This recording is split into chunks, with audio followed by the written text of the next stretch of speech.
Naglatag ang Iran ng mga kondisyon bago muling buksan ang Strait of Hormuz, kabilang ang mga kompensasyon para sa pinsalang dulot ng gyera, pagtigil ng mga pag-atake at pag-alis ng economic sanction ng Estados Unidos.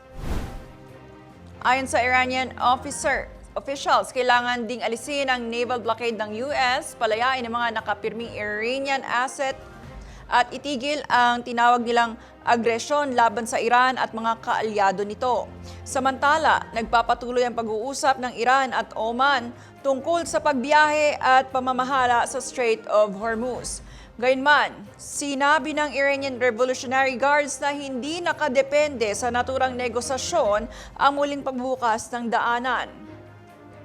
Patuloy rin ang mga insidente sa lugar at ilang barko ang inatake o tinamaan ng projectile habang dumaraan sa Strait of Hormuz na nagresulta sa pagbaba ng maritime traffic sa mahalagang daanan ng supply ng langis sa mundo.